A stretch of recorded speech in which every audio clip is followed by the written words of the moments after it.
Okay, isang mapagpalang gabi po muli sa ating lahat mga kaingdi at ayan, muli po ngayong Monday. So, napakaganda po uli ng ating topic ngayon. So, pasensya na po, wala akong mamaya, wala akong, walang cam. So, nung last Monday about death yung ating pinag-usapan, yung isinare po nung ating tagapagbigay ng panayam na si Cynthia. So ngayon po ay ito ay pagpapatuloy po nung ating kanyang topic para po ibigay sa atin. So ito po ay part 2. So ito ay pinamagatan pong Crossing the Threshold to Eternity. So part 2, individual judgment or particular judgment. So napakaganda po. Ito po talaga yung kumbaga pinakang puntuhan ng ating buhay kung ano nga ba yung inaasahan natin kapag dumating na tayo dun sa dako paroon. Ano nga ba yung ating paniniwala bilang isang mga mananampalatayang Katoliko. So nung last po na ating topic ay napakaganda po nung explanation doon.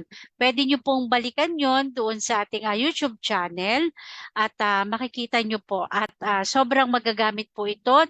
Napakaganda pong i-share. Actually lahat naman po ng mga nagiging topic debate dito sa atin sa In Defense of the Truth ay talagang tunay na kapaki-pakinabang at talagang yung mga paliwanag po at yung mga pananampalataya natin tungkol dito sa ating paniniwala na ito ay talagang nakaangkla po dun sa ating pananampalataya. Ayan.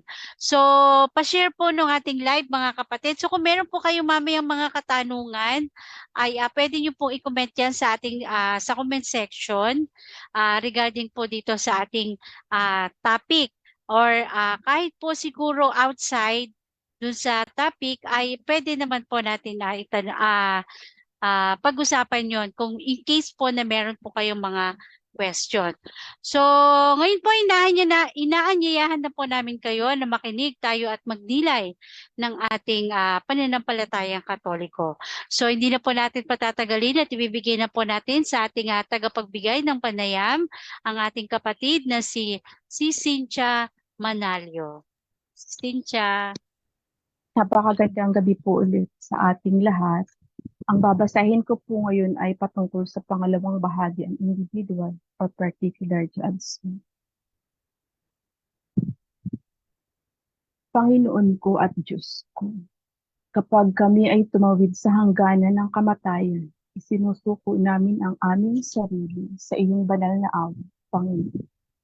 Inaalala namin ang iyong mensahe kina Saint Peter at Saint Paul, na hindi ninyo ibig na sino man na mapahamak, kundi ang lahat ay dumating sa buhay na walang hanggan. Sa iyong pagmamahal sa amin, binigyan mo kami ng kaloob na malayang magpapasya na magpapahintulot sa amin na hawakan ang aming kapalaran sa aming sariling mga kamay.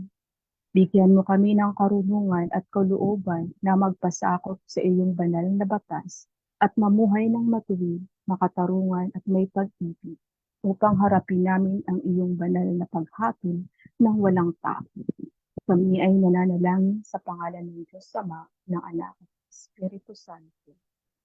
Amen.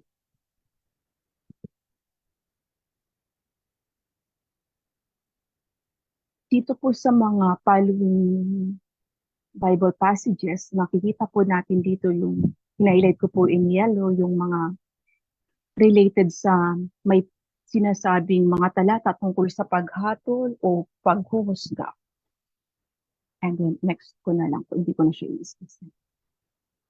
So mula sa panahon ng pagbagsak ni Adan, ang sangkatauhan ay nasa ilalim ng kapangyarihan ng kamatayan. Sumulat si San Pablo, kung gayon, sa pamamagitan ng isang tao ay dumating ang kasalanan sa sanlibutan, at sa pamamagitan ng kasalanan ang kamatayan. At sa gayon, ang kamatayan ay lumaganap sa buong sangkatauhan dahil ang lahat ay nagkasala. Gayunpaman, ang kamatayan ay naghari sa lahat mula kay Adan hanggang kay Moises, maging sa kanila na ang kasalanan ay hindi paglabag sa isang utos gaya ng kay Adan. Romans 5:12-14. Tanong, Sa panahon ng lumang tipan, ano ang dapat abangan ng tao pagkatapos ng kamatayan? Ayon sa awit 6:4-5, Panginoon, iligtas mo ang aking buhay. Iligtas mo ako dahil sa iyong tapat na pag-ibig, sapagkat sa kamatayan ay walang alaala sa iyo. Sino ang maaring umawit ng iyong mga papuri sa Sheol? Isaiah 38:18, para sa Sheol, hindi ka mapupuri. Ang kamatayan ay nagdiriwang sa iyo. Ang mga bumababa sa hukay ay hindi na umaasa sa iyo. Sirach 7:16-17. Huwag talakihin ang hanay ng mga makasalanan. Tandaan na ang kabayaran ay hindi magtatagal. Maging lubhang mapagpakumbaba dahil ang kabayaran para sa mga walang Diyos ay apoy at mga uod. Ito yung sagot. Bago ang pagdating ni Kristo sa katapusan ng buhay ng isang tao, ang tanging hantungan ng tao ay ang libingan, na sa Hebreo ay Sheol at sa Griego ay Hades. Pasensya na po, baka mali po ang aking pronunciation, pero yun po ang base ko. Mula sa panahon ng pagbagsak ng ating orihinal na mga magulang, ang mga pintuan ng langit ay sarado sa tao. Nanatili silang sarado hanggang sa binuksan ng Diyos ang pintuan ng langit para sa banal na Espiritu sa anyo ng isang kalapati upang bumaba sa Diyos Anak sa pagbabautismo ni San Juan Bautista. Sa kanyang binyag ang langit ay nabuksan. Ang langit na isinara ng kasalanan ni Adan.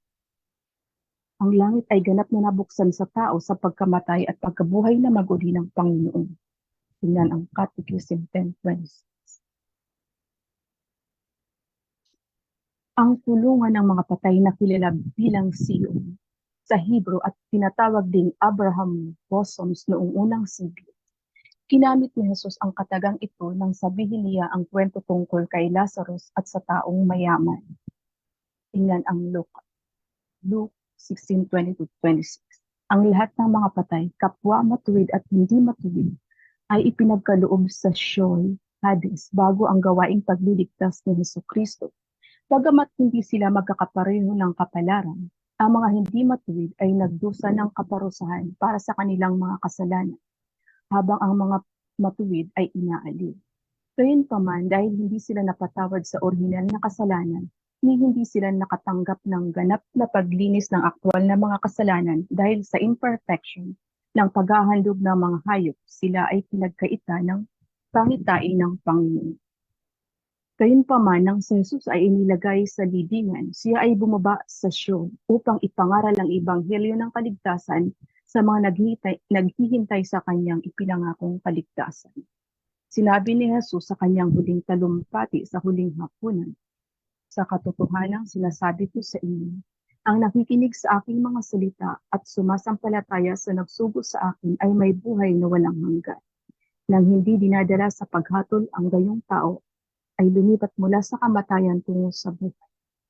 Sa buong katotohanan, amen, amen, sinasabi ko sa iyo, dumarating ang oras, tunay na narito na maririnig ng mga patay ang tinig ng anak ng Diyos at mabubuhay ang lahat ng nakarinig nito."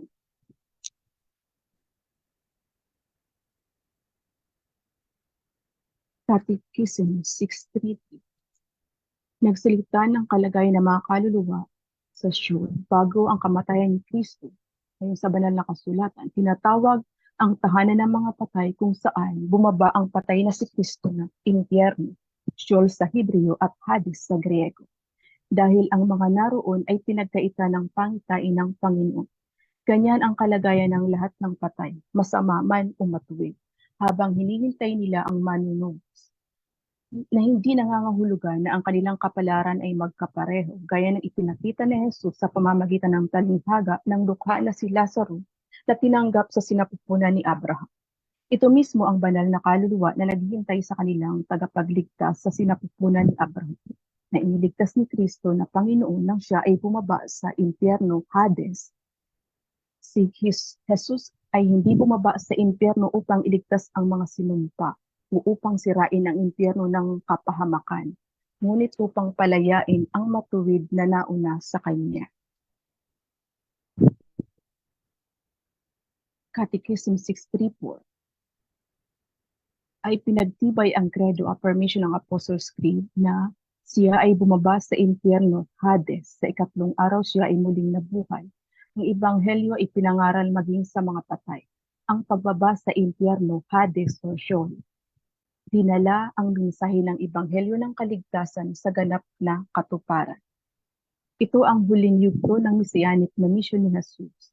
Isang yugto na pinaikli sa panahon ngunit napakalaki ng tunay na kahalagahan nito. Ang pagpapalaganap ng gawaing pagtubos ni Kristo sa lahat ng tao, sa lahat ng panahon at sa lahat ng lugar sapagkat ang lahat ng naligtas ay ginawang mga kabahagi sa pagtubos. Catechism 635 nagsasalita tungkol sa mga susi ng kapangyarihan sa buhay at kamatay na ipinagkatiwala ni Jesus kay Pedro bilang tinatawan ng kanyang kaharian ng langit sa lupa. Bumaba si Kristo sa kalaliman ng kamatayan upang ang mga patay ay makarinig ng tinig ng anak ng Diyos at ang makarinig ay mabubuhay. Si Jesus ang may akda ng buhay. Sa pamamagitan ng pagkamatay ay nilipol ang may kapangyarihan ng kamatayan, ang diablo, at niligtas ang lahat na dahil sa takot sa kamatayan ay sumailalim sa panghabang buhay na pagkaalipin. Mula noon ay hawak ng muling nabuhay na Kristo ang mga susi ng kamatayan at ng Hades, upang sa pangalan ni Jesus ay lumuhod ang lahat sa langit at sa lupa at sa ilalim ng lupa. Ito ang dahilan kung bakit nagtuturo ang simbahan sa Sabado Santo. Ngayon, isang malaking katahimikan ang naghahari sa lupa, isang malaking katahimikan. Isang malaking katahimikan dahil natutulog ang hari. Ang lupa ay nanginig at natahimik dahil ang Diyos ay nakatulog sa laman at binuhay ang lahat ng natulog mula pa nang magsimula ang mundo. Siya ay humayo upang hanapin si Adan, ang ating unang ama, gaya ng isang nawawalang tupa. Lubos na nagnanais na bisitahin ang mga nabubuhay sa kadiliman at sa anino ng kamatayan. Siya ay umalis upang palayain si Adan sa kanyang mga gapos at si Eva nabihag kasama niya. Siya na kapwa nila Diyos at anak ni Eva. Ako ang iyong Diyos na alang-alang sa iyo ay naging iyong anak. Inuutusan kita o natutulog na gumising. Hindi kita nilikha upang maging isang bilanggo sa impyerno, Hades. Pumangon mula sa mga patay, sapagkat ako ang buhay ng mga patay. Sinaunang homily on Holy Saturday.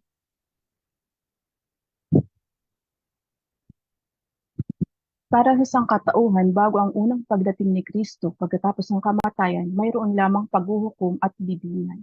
Ito ay para sa kadahilanan na ang lumang tipan ng kasulatang mga referensya sa kamatayan ay napakalungkot.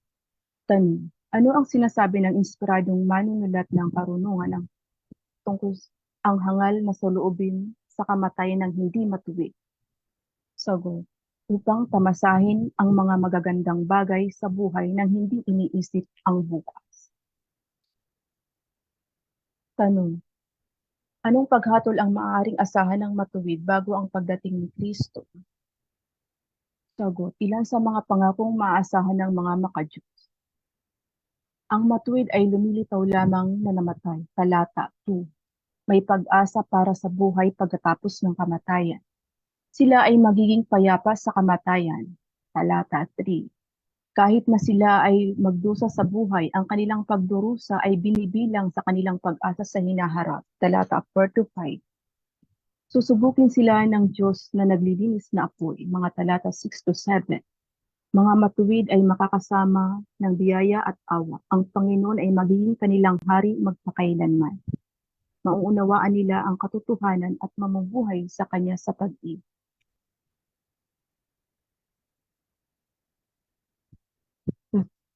Pakibasa ang talinghaga ni Jesus tungkol sa walang pasasalamat na lingkod. Mateo 18:23-35. Sa talinghagang ito, ang master ay ang Diyos.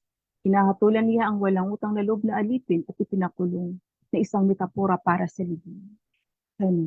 Paano natin malalaman na ang di matuwid na alipin ay hinatulan sa pagdadalisay na bahagi ng Sheol? Tingnan ang talata 30. Sagot, ang masamang alipin ay dapat parusahan hanggang sa mabayaran ang kanyang utang. Kapag nabayaran na ang kanyang utang, ang text ay nagpapahiwatig na siya ay magiging hinalaya mula sa kulungan. May pag-asa ng paglaya mula sa libingan. Walang paglaya mula sa impyerno, Gehenna, ang lugar ng mga sinumpa. Ano ang ipinahayag ni San Pablo tungkol sa kanyang pag-asa na mamatay kay Kristo? Ano ang ipinahayag ni Jesus tungkol sa kanyang kinabukasan nang ibinuhos niya ang kanyang huling hininga sa krus? Sagot, nakikita ni San Pablo ang kamatayan bilang isang positibong pakinab. Sapagkat siya ay may pag-asa na ang kamatayan ay magbubuklod sa kanya kay Kristo. Kung mamatay tayo kasama niya, mabubuhay tayong kasama niya. 2 Timothy 2:11. Alam ni Jesus na ang kanyang kamatayan ay nagsimula sa huling yugto ng kanyang paglalakbay pabalik sa presensya ng Ama. Sa pag-aalay ng kanyang sarili bilang isang kusang loob na sakripisyo para sa mga kasalanan ng sangkatauhan, alam ni Jesus na kanyang talunin ang kasalanan at kamatayan sa kanyang muling pagkabuhay mula sa mga patay. Sa kanyang pag-akyat sa Ama ay upo siya sa kanang kamay ng Ama na nakabukas ang mga pintuan ng langit para sa lahat ng sumusunod sa kanya sa kanilang paglalakbay tungo sa kaligtasan. Ang turong ito ay ipinagtibay sa katisismo dahil kay Kristo ang kamatayang Kristiyano ay may positibong kahulugan, sapagkat sa akin ang mabuhay ay si Kristo at ang mamatay ay pakinig. Ang kasabihan, kung tayo ay mamatay na kasama niya, tayo rin ay mabubuhay na kasama niya. Ang bago sa Kristiyanong kamatayan ay ito. Sa pamamagitan ng binyag, ang Kristiyano ay namatay na kasama ni Kristo sa sakramento upang mabuhay ng isang bagong buhay. At kung tayo ay mamatay sa biyaya ni Kristo, ang pisikal na kamatayan ay kukumpleto sa pagkamatay na kasama ni Kristo at sa gayon ay nakumpleto ang ating pagsasama sa Kanya sa Kanyang pagtubos na gawa. Sa kamatayan, tinatawag ng Diyos ang tao sa Kanyang sarili. Sa makatuwid, ang Kristiyano ay maaring makaranas ng pagnanais para sa kamatayan tulad ng kay Saint Paul. Ang hangarin ko ay umalis at makasama si Kristo. Maaari niyang baguhin ang kanyang sariling kamatayan sa isang pagkilos na pagsunod at pagmamahal sa Ama ayon sa halimbawa ni Kristo. Tanong, nagbigay ba ang banal na kasulatan ng anumang indikasyon kung ano ang makikita natin kapag tayo ay tumayo sa harap ng trono ng Diyos sa makalangit na sanktuaryo? Sagot, sa pangitain ni San Juan ay nakita niya ang isa na nakaupo sa trono at ang isang nakaupo roon ay parang brilyante at ruby. May bahaghari na nakapalibot sa trono at ito ay parang isang esmeralda. Sa bilog na trono ay may 24 na trono at sa mga iyon ay nakaupo ang 24 na matatanda na nakasuot ng puting damit na may gintong mga korona sa kanilang mga ulo. Kapag nakaharap tayo sa ating mga individual na paghatol, alam natin na una, walang reincarnation. Tingnan ang Catechism 10:13. Pangalawa, walang pagsisisi pagkatapos ng kamatayan. Tingnan ang Catechism 393. Tadhana ng kaluluwa, Catechism 366. Destiny of the Just, Catechism 989, 1027-29. Tadhana ng paghatol sa Matthew 5:21. Hebrew 6:2. Ano ang itinuturo ng kasulatan tungkol sa Jesus bilang hukom? Ang kanyang tungkulin sa particular individual na paghuhukom at sa pangkalahatan o pangwakas na paghuhukom. Sagot, Mateo 25:31-32. Kapag ang anak ng tao ay dumating sa kanyang kaluwalhatian na sinamahan ng lahat ng mga anghel, pagkatapos ay siya ay upo sa kanyang trono ng kaluwalhatian, ang lahat ng mga bansa ay titipunin sa harap niya at hihiwalay niya ang mga tao sa isa't isa, kaya ng paghihiwalay ng pastol sa mga tupa at mga kambing. 2 Corinthians 5:10. Sapagkat sa luklukan ng paghatol ni Kristo, tayong lahat ay makikita kung ano tayo. upang ang bawat isa sa atin ay tumanggap ng nararapat sa kanyang katawan, nakaayon sa anumang ginawa niya, mabuti man o masama. Tanong: kapag humarap tayo sa paghatol sa makalangit na silid ng hukuman, ay tatayo si Kristo sa ating harapan bilang ating tagapagtanggol. Sino ang mag-aakusa sa atin? Sabi si Satanas. Ibig sabihin ng kanyang pangalan ay kalaban sa Hebrew. Tanong: ano itinuturo ng Universal na Katisismo tungkol sa individual o particular na paghuhukom? Sagot: Catechism 679. Si Kristo ang Panginoon ng buhay na walang hanggan. Ang buong karapatang magpasa ng tiyak na paghatol sa mga gawa at puso ng mga tao ay sa Kanya bilang manunubos ng mundo. Nakuha niya ang karapatang ito sa pamamagitan ng Kanyang krus. Ibinigay ng Ama lahat ng paghatol sa Anak, ngunit ang Anak ay hindi naparito upang humatol, kundi upang iligtas, ibigay ang buhay na mayroon siya. Sa pagtanggi sa biyaya sa buhay na ito, hinuhusga na ng isang tao ang kanyang sarili, tumatanggap ayon sa kanyang mga gawa, at maaari pang hatulan ang sarili sa buong kawalang hanggan sa pamamagitan ng pagtanggi sa espiritu ng pag-ibig. Catechism 1021. Ang kamatayan ay naglalagay at nagwawakas sa buhay ng tao bilang bukas na oras para tanggapin o tanggihan ang banal na biyaya na ipinakita. So, ang bagong tipan ay nagsasalita ng paghatol lalo na sa aspeto nito ng huling pakikipagtagpo kay Kristo sa kanyang ikalawang pagpaparito. Ngunit paulit-ulit ding nagpapatunay na ang bawat isa ay gagantimpalahan kaagad pagkatapos ng kamatayan alinsunod sa kanyang mga salita at pananampalataya. Ang talinghaga ng lukha na si Lazaro at ang mga salita ni Kristo sa krus sa mabuting magnanakaw. Gayon din ang iba pang mga teksto sa Bagong Tipan ay nagsasalita ng isang huling hantungan ng kaluluwa, isang tadhana na maaaring iba para sa ilan at sa iba pa. Catechism 1022. Ang bawat tao ay tumatanggap ng kanyang walang hanggang kabayaran sa kanyang immortal na kaluluwa sa mismong sandali ng kanyang kamatayan, sa isang partikular na paghuhukom na tumutukoy sa kanyang buhay kay Kristo. Alinman pagpasok sa pagpapala ng langit sa pamamagitan ng paglilinis, kaagad o kagyat o sa walang hanggang kapahamakan. Catechism 393. Ito ang hindi mababawi na katangian ng kanilang pinili, ang mga fallen angel, na hindi isang depekto sa walang hanggang banal na awa, na ginawang sila ay hindi mapapatawad sa kanilang mga kasalanan. Walang pagsisisi para sa mga anghel pagkatapos ng kanilang pagkahulog, tulad ng walang pagsisisi para sa mga tao pagkatapos ng kamatayan. Ang Baltimore Catechism ay nagtuturo. Ang paghuhukom na ito sa dalin ng ating kamatayan ay magtatakda ng ating kapalaran magpakailanman. Ang pangkalahatang paghatol ay hindi magbabago, ngunit uulitin lamang ang pangungusap sa harap ng buong mundo. O dapat maghanda para sa kakilakilabot na mga sandaling iyon.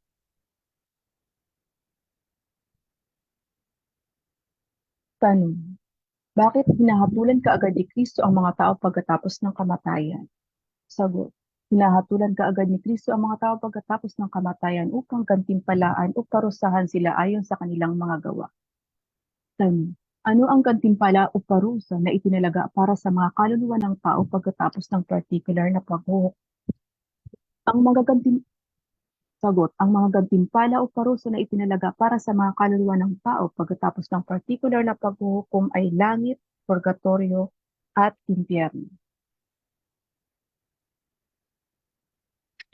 Paglipas sa mga turo ng banal na kasulatan at katisismo tungkol sa particular o individual na paghuhukom. Ang huling hantungan ay nasa kamay ni Kristo. Pangalawa, siya lamang ang karapat-dapat na hatulan ang mga puso at kaluluwa. Pangatlo, ang paghatol ay magiging individual para sa bawat kaluluwa. Pang-apat, ang mga individual ay tatanggap ng paghatol sa pananampalataya at mga gawa. Si Satanas ang magiging tagapagsumbong natin at si Kristo ang ating tagapagtanggol. 6. Ang mga kasalanan ng mga mananampalataya ay hahatulan sa liwanag ni Kristo na siyang bubuo sa ating kakulangan.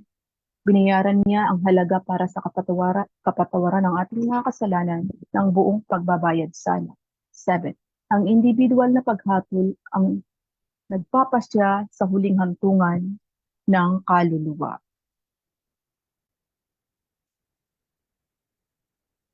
Tanong, ano ang pagkakaiba sa pagitan ng particular o individual na paghuhukom at pangwakas o pangkalahatang paghuhukom? Sagot, ang particular na paghatol ay may kinalaman sa bawat tao, individually, pagkatapos ng kamatayan. Sa paghatol na ito, ang bawat pinyagan na mananampalataya na nagpahayag kay Kristo bilang tagapagligtas at Panginoon ay hahatulan sa liwanag ni Kristo bilang kanyang tagapagtanggol. Sa paghatol na ito, si Kristo ay mapupunuan ang mga pagkukulang ng mananampalataya at ang Diyos ay hindi na mababawi ang pagtukoy sa disposisyon ng isang tao para sa kawalang hanggan. Depende sa kanyang kooperasyon sa na isinabuhay ang batas ng pag-ibig sa sangkatauhan habang nasa lupa. Sa pangwakas na upang kalahatang paghuhukom na magaganap pagkatapos ng ikalawang pagdating ni Kristo at pagkabuhay na mag-uli ng mga patay, kapwa matuwid at hindi matuwid, tulad ng pinagtibay sa lahat ng kredo. Hahatulan ng Diyos ang lahat ng sangkatauhan, pinag-isa bilang katawan at kaluluwa, na naghahayag sa mundo ng katarungan ng Diyos sa paghatol sa mga makasalanan at sa kanyang awa sa mga naliligtas. Ito ay isang paghatol na nagpapahayag ng moral na pag-uugali ng lahat ng mga pagpapala o pinsala na bunga ng mabuti o masasamang gawa ng bawat tao. Ang mga aklat ng mga gawa ay bubuksan at ihayag para makita ng lahat.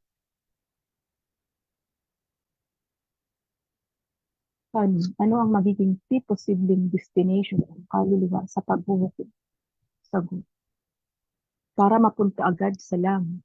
Pangalawa, upang pumunta sa langit pagkatapos ng panahon ng paglilinis. Pangatlo, upang mahiwalay sa Diyos for all eternity. Sa huli, ang makasalanan ang humahatol sa kanyang sarili. Hindi kayang tiisin ang presensya ng isang banal at matuwid na Diyos. Ngunit ang matuwid na kaluluwa ay lumulutang sa kagalakan sa presensya ng tagapagligtas at nagmamadali sa yakap ng kabanal-banalang termino. Humayo ka, kaluluwang Kristiyano, mula sa mundong ito sa pangalan ng Diyos na makapangyarihang na lumikha sa iyo sa pangalan ni Jesucristo, ang anak ng Diyos na buhay, na nagdusa para sa iyo sa pangalan ng banal na Espiritu na ibinuhos para sa iyo. Humayo kayo mga tapat na Kristiyano, naway mamuhay ka sa kapayapaan sa araw na ito. Naway ang iyong tahanan ay kasama ang Diyos ng siyo, kasama si Maria, ang bering ina ng Diyos at kasama si Jose, at lahat ng mga anghel at mga banal. Naway bumalik ka sa iyong lumikha na bumuo sa iyo mula sa alam. Sumalubong nawa sa iyo ang banal na Maria, ang mga anghel, at ang lahat ng mga santos sa iyong pag-alis sa buhay niya. Naway makita mo ng harapan ang iyong manunod prayer of commendation.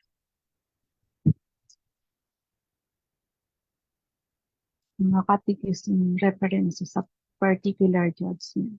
393, walang pagkakataon para sa pagsisisi pagkatapos ng kamatayan. 679, ang paghatol ay sa Diyos na. 21, ibang tadhana para sa mga tuwid at sa mga hindi matuwid. 22, paghatol kaagad pagkatapos ng kamatayan. 1470, sakramento ng pakikipagkasundo ay inaasahan sa paraang paghatol kung hindi lahat tayo ay sa siilad.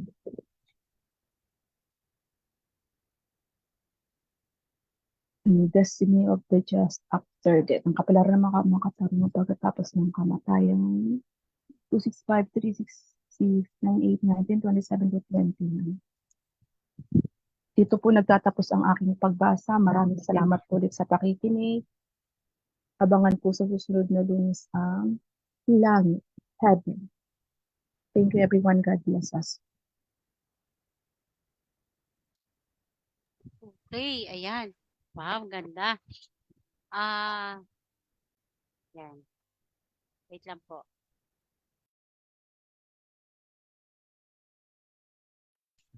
Okay, at dyan po nagbibigay yung pagbibigay ng panayam ng ating kapatid na si Cynthia Manalio at tunay. Ayan. So pasensya na po talaga, wala akong cam sira. Kasisira lang po kanina nung aking camera. Buti na lang okay yung aking audio. Ayan. Alam niyo po, ang ganda talaga nung presentation. Kasi ah although English siya, pero talagang pinagtiyagaan po nung ating kapatid na si Cynthia para mas makuha natin yung thought nung kanyang topic. Ayan. So ito ay isang realidad. Ito ay isang ating pananampalataya after ng ating buhay dito sa lupa. Ibig sabihin, ito yung hantungan ng ating buhay matapos tayo ay mamatay. So ito yung tinatawag nating particular judgment. So ibig sabihin, meron na kaagad tayong hantungan. So nakalagay po dun sa presentation yung hantungan mo dun sa particular judgment ay yun, purgatory, heaven, or hell. So yan po yung particular judgment. So ibig sabihin, naharap ka sa hukuman ng Diyos at ora mismo, ikaw ay hahatulan doon at makukuha mo na yung iyong destination or yung final destination mo. So yun dun sa particular, dun sa final judgment, ayon dun sa kanyang presentation ay doon magkakaroon ng muling pagkabuhay. Muling pagkabuhay ng ng mga patay at doon isasama doon yung katawan at yung kaluluwa na let's say yung may mga nasa hell at yung merong mga ah, hukom na mapupunta siya sa langit. So dun sa final judgment ay pagsasamahin yung katawan nito. So kung ikaw ay nasa hell, ibabangon muli ang yung katawang lupa at isasama dun sa kaluluwa at sabay sila na mararanasan yung walang hanggang or yung eternal damnation. At same thing din dun sa nagkaroon ng reward ng langit. Ibabangon ng kanyang katawan at isasama doon sa kanyang kaluluwa at sabay nilang tatamasahin yung buhay na walang hanggan sa piling ng ating Panginoong Diyos. So yan po yung sinasabi doon sa presentation na yon. So ang ating Panginoong Hesukristo, siya ang huhusga dahil siya yung author of life at siya yung talagang magbibigay ng hatol para sa atin. So yan po yung ating pananampalataya or yung ating paniniwala, yung ating aral. Yung ating pong aral tungkol sa particular judgment. So nung last time yung death yung ating pinag-usapan at ito ay 8 pa po ito at talagang ang gaganda po nung ano. Kumbaga meron tayong doktrina or yung ating paniniwala dun sa eschatology, yung the last thing. So eto na po yon at kasama dito yung the four last thing, yung death, heaven, hell, or purgatory. So ito po ay napakalaki po ng magiging ano natin dito kung paano natin ipapamuhay. Sabi nga doon sa presentation kanina, papaano mo ipinamuhay yung batas ng pag-ibig ni Kristo. So doon nakabase yung ating paniniwala na ito kung papaano natin ipinamuhay yung batas ng pag-ibig ng ating Panginoong Hesukristo na meron kang reward ng eternal life. At kung hindi mo naman ipinamuhay yung batas ng pag-ibig ni Kristo, alam mo na kung saan ang iyong destination or yung final destination mo. So kaya nga ang simbahan ay nagtuturo na kung paano natin ipapamuhay ang ating Panginoong Hesukristo upang makamtan natin ang buhay na walang hanggan sa piling ng ating Panginoon Diyos. So yan po, napakalaki po ng magiging impact nito sa atin at sa pamamagitan ng pagsasabuhay, pananampalataya natin sa lahat ng gustong mangyari sa atin ng ating Panginoong Hesukristo para makamtan natin ang buhay na ito, ang buhay na walang hanggan ay kinakailangan natin talagang sumunod sa Kanya. So sinasabi nga na pagka ikaw ay napunta sa eternal damnation or sa hell ay um, hindi ibig sabihin na mararamdaman mo yung apoy o totoong merong apoy doon. Hindi po gano'n ang sinasabi ng ating simbahan noon ng ating katuruan. Ang sinasabi po nila na ang pinakamasakit na mararamdaman mo sa buong buhay mo or dun sa kamatayan mo ay yung hindi mo makita ng mukhaan ang ating Panginoong Diyos. So kanina, pinresent din ni si Cynthia doon yung ano ba ang makakamtan ng isang taong pinagkalooban ng reward or yung eternal life. At nakalagay po doon yung mga basehan doon at nakalagay doon sa huli, I think sa huli or basta doon po sa presentation na makikita mo ng face to face, mararanasan mo yung kanyang presensya, mararamdaman mo yung kanyang presensya. Samantalang doon sa eternal damnation, ang pinakamasakit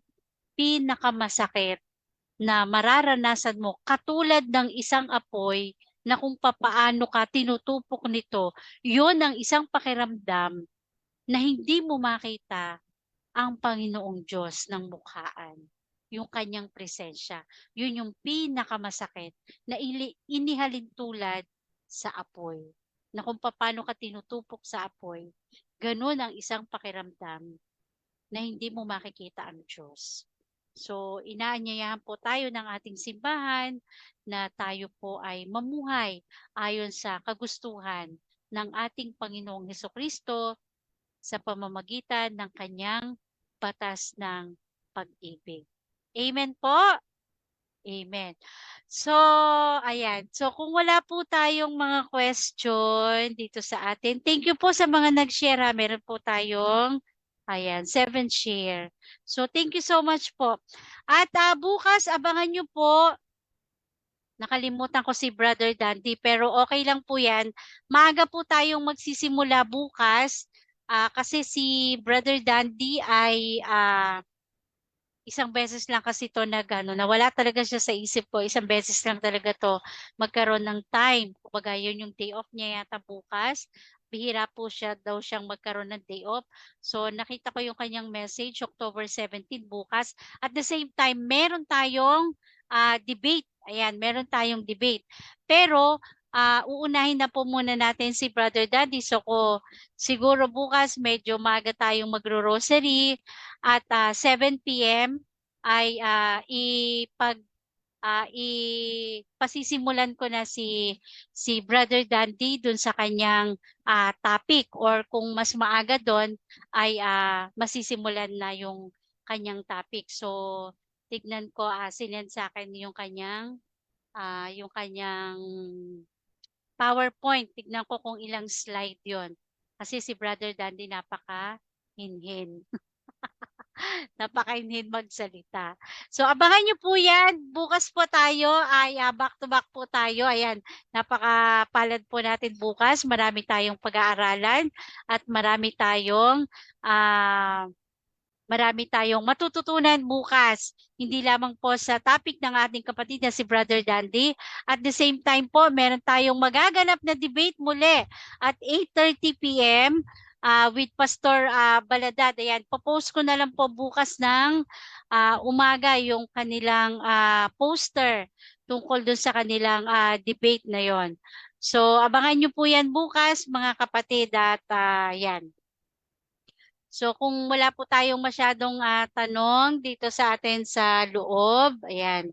So yes, totoo. Ang ganda ng presentation, totoo yon. So lahat yan ay nakaangkla sa pananampalatayang Katoliko. Yan. Magandang gabi po, Sis Lorena David. Hindi ako makapagbukas ng camera. Wala ako. Sira yung aking cam.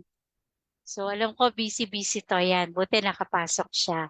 At magandang gabi din kay Brother Mike, kay Mama G, and ayan, si Bro Harry. Ayan. Siyempre yung ating nagbigay ng panayam or ng topic, si Cynthia. So talaga naka-open cam kaso talagang wala. So, ayan. Kung wala na po tayong tanong o baka meron kayong isi-share, ay pwede po tayo sigurong, ayan. Kung wala po kayong mga tanong ha, kung wala po kayong mga tanong, mag-end live po tayo. Ayan. Basta abangan nyo po bukas at marami pa pong debate na magaganap po dito sa atin sa defense. At abangan nyo po yan dahil minsan paulit-ulit man talaga yung ating debate. Pero makikita natin yung nagkakaroon din naman siya ng ibang presentation or ibang argumento or ibang style ng pag di-deliver nung nung argumento ng bawat kampo kahit na ito ay paulit-ulit natin na naririnig sa debate at nagkakaroon siya ng bago. So, yung bago na yun yung ating pwedeng pag-aralan or pagnilayan sa mga debate na to. At syempre, patuloy pa rin naman tayo na ang Banal na Espiritu ay nagko-convert. Syempre, nag-aaral yung mga iba nating kapatid. So, kung mataunan nila na nanonood sila, ay marami silang mapag-aaralan. So, dito po sa In Defense of the Truth ay makikita nyo mag-scroll up and down lang po kayo. Makikita nyo po yung mga topic na napakadami. At lalong-lalo na po kung kung kayo ay subscribe sa YouTube channel, nandun po ang napakaraming debate at napakaraming mga topic na pwede nyong pag-aralan at pwede nyong maging references. Ayan. So kung tayo po ay ang katoliko pa lang na nag-aaral ng ating pananampalataya, ayan, pwede at open na open po dito sa atin sa In Defense yung lahat ng mga topic na pwede nyong magamit para sa inyong pag-aaral ng inyong pananampalatayang Katoliko. Amen po. Amen. So yan. So abangan nyo po next Monday uli yung isang another topic ni si Cynthia na tunay na talagang napakaganda po talaga. So napakaliwanag at ayun, napakaganda po kasi talagang tinatagalog niya. So mas nakukuha natin yung pinakang damdamin nung presentation at mas lalo nating nauunawaan kung ano nga ba yung ating pananampalataya tungkol doon sa particular judgment. Amen? So, ayan. So, maganda. So, wala na po ba tayong wala po ba tayong tanong? Wala tayong mag-share? Wala tayong ibang so almost 9. So ayan, may 1 hour tayo. Thank you. At bukas po abangan nyo po talaga yung ating topic ni Brother Dandy. Alam niyo naman, pag nag-present din si Brother Dandy ay talagang mahusay. Ang galing ng researching niya. Like si Cynthia, ang gaganda nung kanilang mga nakukuhang references. So buti na lang, hindi na ako napapagod maghanap na isi-save lahat eh. So, salamat po at yan, kung wala na po talaga tayong question dyan sa atin sa comment section, dito po sa atin sa loob, ay magpapaalam na po tayo sa ating programa at ayan. Thank you at maraming salamat po, lalo na po kay si Cynthia. Ayan. Salamat po and let's pray na po para sa pagtatapos ng ating gawain na ito. Amen? Okay. Sa ngalan ng Ama, ng Anak, at ng Diyos, Espiritu Santo. Amen. Panginoon naming Diyos, papuri at pasasalamat po muli sa iyo, Panginoon. Maraming salamat po sa patuloy na pagbibigay mo ng buhay sa bawat isa sa amin. Patuloy na pagpapahiram mo ng buhay sa bawat isa sa amin. Tunay, Panginoon, na talagang kay buti mo at sa lahat ng aming mga pangangailangan sa araw-araw, Panginoon, ay naipagkakaloob mo po sa amin. Higit lalo na po ang kalakasan. At ganoon din, Panginoon, buong puso po kami nagpapasalamat sa iyo sa lahat po ng mga tao na ginagamit mo para patuloy na maipahayag ang iyong mabuting balita. Ganon din ang iyong banal na pag-ibig para sa lahat at kung ano ang nais mo sa aming Panginoon.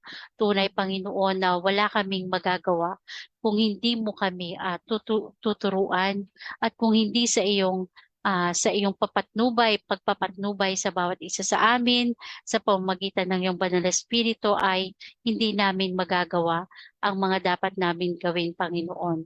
At ganun din, Panginoon, maraming salamat po sa lahat ng mga tao na patuloy po na nagdadasal, patuloy po na nag-aaral, at patuloy po na nagbibigay o nagkakaloob po ng kanilang mga tulong, spiritual at financial po dito sa gawain na ito. At ganun din, Panginoon, buong puso po kami nagpapasalamat na lagi mo pong pinapatubayan ang gawain na ito, na patuloy na nakapagbibigay ng kalakasan sa buhay espiritual ng bawat mananampalatayang Katoliko. At ganoon din, Panginoon, lubos ang aming pagsamo po sa iyo sa lahat ng aming mga kapatid na patuloy po na humihingi ng panalangin para po sa kanilang mga kagalingan, lalo na po, Panginoon, yung mga kapatid namin na may sakit na cancer. At ganoon din, Panginoon, sa lahat ng aming mga kapatid na sa mga oras na ito ay wala pa pong pagkain sa kanilang hapagkainan. Nawa pagpalain at bigyan mo po o pagkalooban mo po, Panginoon, ng sapat na pagkain para po sa kanilang pangangailangan, Panginoon. At ganun din, maraming salamat, Panginoon, nawa ang iyong dakilang salita, ang iyong banal na salita ang siya namin maging tanglaw sa landasin ng buhay namin. At ganun din, naway maghari sa bawat isa po sa amin, lagi ang pagmamahalan, pagbibigayan, at pag-uunawan. Ikaw na pong bahala sa amin, Panginoon, patnubayan po nawa kami ng iyong banal na espiritu sa bawat sandali ng aming buhay. Ito po ang aming samot dalangin sa iyong matamis na pangalan ng aming Panginoong Jesucristo na nabubuhay at naghahari kaysa ng banal na espiritu magpa sa walang hanggan. Amen. Sa ngalan ng Ama, ng Anak at ng Diyos, Espiritu Santo. Amen. Ayan. Salamat po. Hindi talaga ako makabukas ng cam. Thank you. Salamat po sa abangan niyo po bukas yung ating pong debate at topic po ni Brother Dante. Ayan. Maaga po tayo bukas magsisimula para po tayo makapag-grocery, magkaroon ng topic at yung ating pong debate. Ayan. Thank you and God bless us all po. Salamat po. Si Cynthia, Bro Harry, ayan. Angie, Bro Mike, ayan. Thank you. Salamat po. Okay, we're out.